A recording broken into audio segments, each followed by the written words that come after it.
ಕೇಂದ್ರ ಸಚಿವ ಭಗವಂತ ಖೂಬಾ ಅವರು ಇಂದು ನಾಮಪತ್ರ ಸಲ್ಲಿಸ್ಲಕ್ಕೆ ಹೋಗ್ತಾ ಇದ್ದಾರಾ? ಅವ್ರು ನಮ್ಮ ಜೊತೆ ಇದ್ದಾರಾ ಸರ್? ನಾಮಪತ್ರ ಸಲ್ಲಿಸ್ತಾ ಇದ್ರಿ, ಏನು ಹೇಳ್ತೀರಿ ಸರ್? ಯಾರಿಗೂ ಖುಷಿ ಆಗ್ತದೆ? ನೋಡಿ, ಈ ಗೊತ್ತಾ, ನಮ್ಮ ಜಿಲ್ಲಾಧ್ಯಕ್ಷರ ನೇತೃತ್ವದಲ್ಲಿ ರಘುನಾಥರಾವ್ ಮಲ್ಕಾಪುರಿ ಅವರು, ಎಂ ಜಿ ಮುಳಿ ಅವರು, ಬಸವರಾಜ ಆರ್ಯ ಅವರನ್ನು ಒಳಗೊಂಡು ಇವತ್ತು ನಾವು ಸಾಂಕೇತಿಕವಾಗಿ ನಾಮಪತ್ರವನ್ನು ಸಲ್ಲಿಸಲಿಕ್ಕೆ ಹೋಗ್ತಾ ಇದ್ದೀನಿ. ಬಹಳ ಖುಷಿ ಆಗ್ತದೆ. ಕಳೆದ 10 ವರ್ಷಗಳಿಂದ ಜನರ ಸೇವೆಯನ್ನು ಮಾಡಿದ್ದನ್ನು ಪರಿಗಣಿಸಿ ಮತ್ತೆ 3ನೇ ಅವಧಿಗೆ ಪಕ್ಷ ನನ್ನನ್ನು ಮತ್ತೆ ಅವಕಾಶವನ್ನು ಮಾಡಿಕೊಟ್ಟಿದೆ. ಹೀಗಾಗಿ ಮತ್ತೆ ಗೆಲುವಿನ ಹುಮ್ಮಿಸಿನಲ್ಲಿ ಮತ್ತು ನಮ್ಮ ಕಾರ್ಯಕರ್ತರ ಮತ್ತು ಮುಖಂಡರ ಮತ್ತು ನಮ್ಮ ಎಲ್ಲ ಜನಪ್ರತಿನಿಧಿಗಳ ಒಂದು ಆಶೀರ್ವಾದದಿಂದ ಇವತ್ತು ನಾಮಪತ್ರವನ್ನು ಹಾಕಲಿಕ್ಕೆ ಹೊರಡ್ತಾ ಇದ್ದೀನಿ. ಸರಿ, ಪ್ರಚಾರ ಮಾಡ್ತಾ ಇದ್ರಿ, ಯಾವ ರೀತಿ ಒಂದು ಹಿಂಟು ಸಿಗ್ತಾ ಇದೆ ಸರ್? ಗೆಲುವಿನ ಹಿಂಟು ಕ್ಷೇತ್ರದಲ್ಲಿ ಜನ ಯಾವ ರೀತಿ ಹೇಳ್ತಾ ಇದ್ದಾರೆ, ಏನು ಹಿಂಟು ಸಿಗ್ತಾ ಇದೆ ಸರ್? ನೋಡಿ, ಕಳೆದ 10 ವರ್ಷದಲ್ಲಿ ಮಾಡಿದಂಥ ಮೋದಿ ಸರ್ಕಾರದ ಯೋಜನೆಗಳ ಲಾಭಾರ್ಥಿಗಳ ಬಹಳ ದೊಡ್ಡ ಮಟ್ಟದಲ್ಲಿದೆ.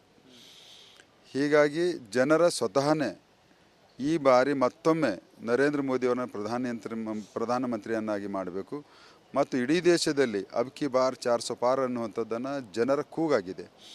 ಅದೇ ನನ್ನ ಮತಕ್ಷೇತ್ರದಲ್ಲಿ ಕೂಡ ಜನರ ನಾಡಿ ಮಿಡಿತದೇನೆ ನನಗೆ ಗೊತ್ತಾಗ್ತದೆ. ಈ ಬಾರಿ ನಮ್ಮ ಬೀದರ್ ಜಿಲ್ಲೆ ಕ್ಷೇತ್ರದಲ್ಲಿಯೂ ಕೂಡ ಕಾಂಗ್ರೆಸ್ಸಿಗೆ ಕನಿಷ್ಠ 3 ಲಕ್ಷದ ಅಂತರದಿಂದ ನಾವು ಸೋಲಿಸ್ತೀವಿ ಅನ್ನುವಂಥದ್ದನ್ನು ಜನರ ಇದು ಸಂಕಲ್ಪವಾಗಿದೆ. ಅಂದು ಮಾಜಿ ಮುಖ್ಯಮಂತ್ರಿ ಧರಮ್ ಸಿಂಗ್ ಈಶ್ವರ್ ಖಂಡ್ರೆ ಈ ಬಾರಿ ಅವ್ರ ಮಗ ಸರ್, ಏನು ಸರ್? ನೋಡಿ, ಮಾಜಿ ಮುಖ್ಯಮಂತ್ರಿಗಳಿದ್ದಾಗೆ 1 ಲಕ್ಷ ಅಂತರದಿಂದ ಸೋಲಿಸಿದ್ದಾರೆ. ಈಶ್ವರ ಖಂಡ್ರೆ ಅವರಿದ್ದಾಗೆ 1.25 ಲಕ್ಷದಿಂದ ಸೋಲಿಸಿದ್ದಾರೆ. ಈ ಸರ್ತಿ ಅದಕ್ಕಿಂತ ಜಾಸ್ತಿ ನರೇಂದ್ರ ಮೋದಿಯವರ ಸರ್ಕಾರದ ಪ್ರಭಾವ ಮತ್ತು ಮೋದಿಯವರ ಪ್ರಭಾವ ಇದೆ. ನಾನು ಮಾಡಿದ ಕೆಲಸಗಳ ಸಾಧನೆಗಳು ಸಾಕಷ್ಟು ಜನರಿಗೆ ಮುಟ್ಟಿದ್ದೇವೆ. ಹೀಗಾಗಿ ಈ ಬಾರಿ ಜನರ ಸಂಕಲ್ಪನೇವಾಗಿದೆ, 3 ಲಕ್ಷಕ್ಕೆ ಹೆಚ್ಚು ಅಂತರದಿಂದ ಕಾಂಗ್ರೆಸ್ಸನ್ನು ಸೋಲಿಸ್ತೀವಿ ಅಂತ.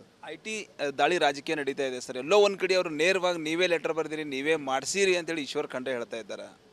ನಾನು ಪತ್ರ ಬರೆದಿರುವುದು DCC ಬ್ಯಾಂಕು, MGSK ಮತ್ತು ಅವರ ಶಿಕ್ಷಣ ಸಂಸ್ಥೆಗಳ ಸಿಬ್ಬಂದಿಗಳನ್ನು ದುರ್ಬಳಕೆಯನ್ನು ಮಾಡ್ಕೊಳ್ತಾ ಇದ್ದಾರೆ. ಅದಕ್ಕೆ ಜಿಲ್ಲಾಡಳಿತ ಚುನಾವಣಾ ಅಧಿಕಾರಿ ಅಂತ DC ಅವರು ಅದಕ್ಕೆ ಕಡಿವಾಣ ಹಾಕಬೇಕಂತ ಬರೆದಿದ್ದೀನಿ.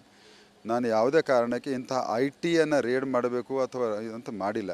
ಆದರೆ IT ಇವರು ಎಷ್ಟು ದುರ್ವ್ಯವಹಾರ ಮಾಡಿದ್ದಾರೆ ಮತ್ತು ಇವರು ಎಷ್ಟು ಹಣವನ್ನು ವಾಮ ಮಾರ್ಗದಿಂದ ಸಂಪಾದನೆ ಮಾಡಿದ್ದಾರೆ ಅಂತ ಮಾಹಿತಿ ಮೇರೆಗೆ ಅವರು ರೇಡ್ ಮಾಡಿರ್ತಾರೆ. ಅದು ಯಾರೋ ಒಬ್ಬರು ಭಗವಂತ ಖೂಬಾ ಹೇಳಿದ ತಕ್ಷಣ ಮಾಡುವುದಿಲ್ಲ. ಲೆಟರ್ ಬರ್ದಿನ ಸತ್ಯದ IT ಬರ್ದಿಲ್ಲ ಸರ್? IT ಸಂಬಂಧಪಟ್ಟಿದ್ದಲ್ಲೇ ಅವರು ಸಿಬ್ಬಂದಿಗಳನ್ನು ದುರ್ಬಳಕೆ ಮಾಡ್ಕೊಳ್ತಾರೆ. ಇದಕ್ಕೆ ಕಡಿವಾಣ ಹಾಕಬೇಕನ್ನುವಂಥದ್ದನ್ನು ಬರ್ದಿದ್ದು ಸತ್ಯ ಇದೆ. ಇವತ್ತು ಕೂಡ ದುರ್ಬಳಕೆ ಮಾಡಿಕೊಡ್ತಾರೆ. ಅವ್ರಿಗೆ ನಾಚಿಕೆ ಆಗಬೇಕು. ಅವ್ರದ್ದು ಟೋಟಲಿ ಗೊತ್ತು ಅಂದರೆ ಸರ್ಕಾರ ಇದೆ, ಟೋಟಲಿ ಸಚಿವರು ಇದ್ದಾರೆ, ಯಾವ ರೀತಿ ಒಂದು ದುರ್ಬಳಕೆ ಮಾಡ್ಕೋತಾ ಇದ್ದಾರೆ ಅಂತ ನಿಮಗೆ ಅನಿಸ್ತಾ ಇದೆ ಸರ್? ಖಂಡಿತವಾಗಿ ಅಧಿಕಾರದ ದುರ್ಬಳಕೆ ಮತ್ತು ತಮ್ಮ ಎಲ್ಲ ಸಂಸ್ಥೆಗಳ ಸಿಬ್ಬಂದಿಗಳ ಪ್ರಚಾರಕ್ಕೆ ಅವರು ಕೆಲಸ ಜವಾಬ್ದಾರಿಯನ್ನು ಕೊಟ್ಟಿದ್ದಾರೆ. ಹೀಗೆ ದುರ್ಬಳಕೆನ ಮಾಡ್ಕೊಳ್ತಾ ಇದ್ದಾರೆ. ಕೊನೆಯದಾಗಿ ಟೋಟಲಿ 3ನೇ ಬಾರಿ ಹ್ಯಾಟ್ರಿಕ್ ಗೆಲುವಿಗಾಗಿ ನೀವು ಸಾಕಷ್ಟು ಹಣತಂತು ರೂಪಿಸ್ತಾ ಇದ್ರಿ. ಪಕ್ಷದ ಮುಖಂಡರು ಸಾಕಷ್ಟು ಜನ ಸಾಥ್ ಕೊಡ್ತಾ ಇದ್ದಾರೆ. ಇವತ್ತು ನಾಮಪತ್ರ ಕೂಡ ಸಲ್ಲಿಸ್ತಾ ಇದ್ರಿ. ಕ್ಷೇತ್ರಾದ್ಯಂತ ಗೆಲುವಿನ ಹಿಂಟ್ ಅಂದರೆ ಗೆಲುವಿನ ಹಿಂಟ್ ಯಾವ ರೀತಿ ಸಿಗ್ತಾ ಇದೆ ಸರ್?